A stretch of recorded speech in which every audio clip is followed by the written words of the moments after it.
Estamos de volta e a gente continua aqui o nosso bate-papo com a Elizabeth Rodrigues sobre a volta às aulas. Ambiente de estudo em casa, Elizabeth, como criar, o que é essencial ter nesse espaço? Então, vamos aqui. O combinado é, vamos estudar, o horário de estudo e a agenda deve ser feito em comum com o nosso filho. Porque na hora em que a mãe diz, e aí, o que você acha de ler a sua revista semanal, que a criança deve ter uma revista semanal, às 2 da tarde? Ah, mãe, tá bom. E aqui, o que você acha de descansar? Ah, e jogar bola com os coleguinhas, que hora você vai jogar? Ah, tal hora. Então, uma criança a partir de 6 anos, ela deve ter, no máximo, 3 atividades para ir. Um esporte, uma língua estrangeira, alguma outra coisa.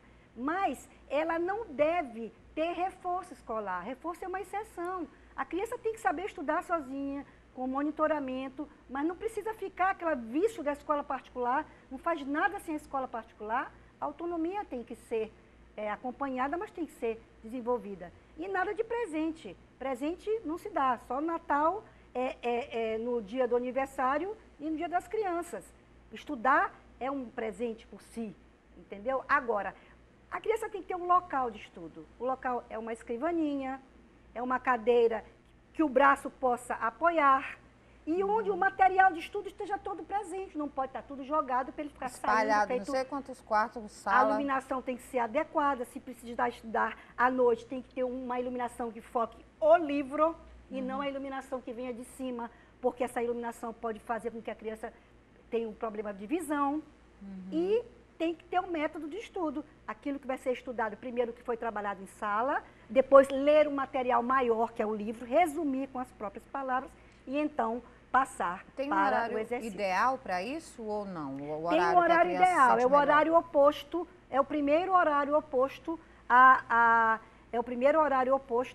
escola. Então, quem estuda de manhã deve começar lá já às 2 da tarde, com esse primeiro horário, os primeiros 40 minutos de dever de casa e mais alguma coisa para complementar um estudo da prova que vem sábado e mais 15 minutos de intervalo e mais 40 minutos.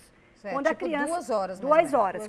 Quando a criança passa a ser adolescente, pode ser 3 horas, porque já chega o vestibular, sempre com 15 minutos de intervalo. Agora, sobre o intervalo, é importante dizer, não pode ficar saindo toda hora para levantar para ir à geladeira. Aí toma uma coisa, toma um líquido, come um sanduíche. Não, tem Dispersa, que ter né? o horário do lanche. E tem um problema muito sério que é a internet versus telefone versus... A criança e o jovem não podem estudar com o iPad, com o celular aqui do lado, que é mensagem aqui, toda matemática, hora. E Patrícia, e o churrasco? Não, não vai dar, e não sei o quê, e a balada não sei o quê, e o mix da onde? É verdade. Isso aí não existe, não é? E como é que fica? Alguém dizer, bom, onde vai ficar o seu aparelho enquanto estuda? Vai ficar naquele lugar ali da escrivaninha. Tá bom? Acabei de estudar, estou no meu horário de intervalo de lanche, que são 15 minutos. Então eu pego, Marcelo me ligou, oh meu Deus, estava esperando essa ligação. Alô, Marcelo, não, eu estava estudando, papapá, entendeu? O telefone, a internet, o aparato eletrônico não pode ficar tudo junto, desligado, tudo offline nesse momento. Tudo offline. Agora, justamente tem que ver isso, por exemplo, a leitura. O que é ler? Ler em latim é colher. Então, desde que a criança se entende como gente, o pai e a mãe devem levá-lo para colher nas livrarias.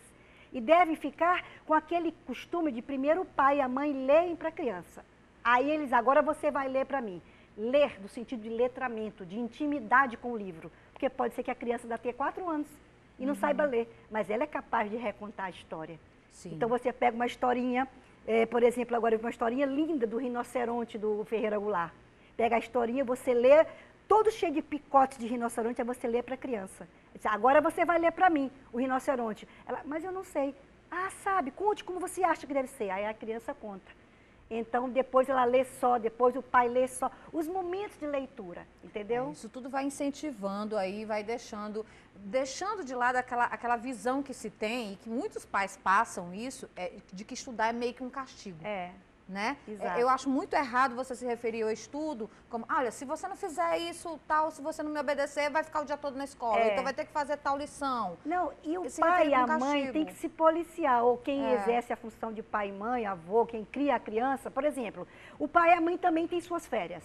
Aí, quando vai chegando o último dia, lá vou eu pro trabalho, amanhã, tem que levar menino para colégio. Ai, meu Deus, não tem...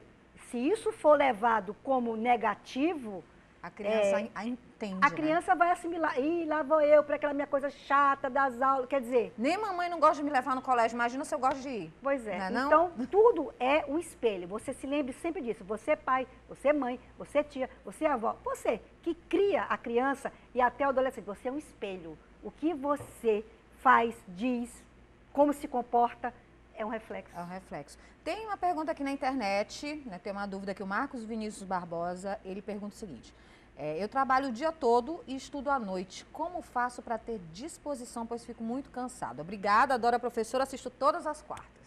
Oh, muito obrigada, Marcos, pela sua assistência. Na verdade, é muito importante essa disposição sua para o estudo. E essa questão do trabalho é uma questão recorrente, né? Você tem que trabalhar. Pelo que eu estou vendo, você quer estudar, mas você não tem disposição porque você trabalha muito. Eu penso que o primeiro foco deve ser sua saúde, seu exercício físico. Tá entendendo? Eu tenho a impressão que você pode estar um pouco sedentário e isso contribui para pouca disposição. Então, se você tira 1 hora para fazer um exercício diário ou 3 vezes por semana e faz uma alimentação onde você tira as gorduras, onde você tira as frituras, você tem uma alimentação mais saudável, é possível que você angarie um pouquinho de disposição para à noite estudar, porque é importante. Tente estudar pelo menos 1 hora cada dia e depois você pode aumentar para 2 horas e quem sabe você vai fazer o curso que você gostaria ou você vai ter mais disposição para o estudo. Mas eu penso que passa pelo exercício físico e passa pela alimentação, uma forma de melhorar a disposição para você conseguir trabalhar o dia inteiro e ainda ter disposição para estudar e quem sabe namorar, ainda ser um namorado bastante afetuoso e competente para ver se consegue casar, quem sabe, né? Bom, gente, só para a gente encerrar aqui, Elizabeth, estudar no fim de semana ou deixar para descansar? Vamos lá. Em geral, os especialistas dizem descansar mais que estudar no fim de semana. Então, vamos lá. Pode ser que quem esteja no ensino médio precise, no fim de semana, estudar 1 a 2 horas por dia, fazendo exercícios novos, exercícios diferentes, para ver a matéria de uma outra forma. As crianças, não. Eu penso que elas precisam mais lazer, mais presença com os pais, bem significativa, para que elas cheguem no início da nova semana renovadas. Exatamente. Todo mundo aí sem aquela ansiedadezinha de volta às aulas, né? Procurar passar segurança para a criança que vai encarar uma turma nova, um professor novo, para não ficar também com aquele medinho de ir para a aula, né? Exatamente. A aula é bom. A aula é bom, gente, é divertido. Tanto eu que a gente muita sente saudade. Falta quando não tem. Depois que acaba, ai, minha vida de escola. Era tão bom. Elizabeth, obrigada pela sua participação. Obrigada, Paulo. Hoje. Um beijo para você que está aí conosco às quartas. A gente vai só para o intervalo comercial e eu volto já já, que tem truques para você fazer aí na sua cabeleira. Não sai daí.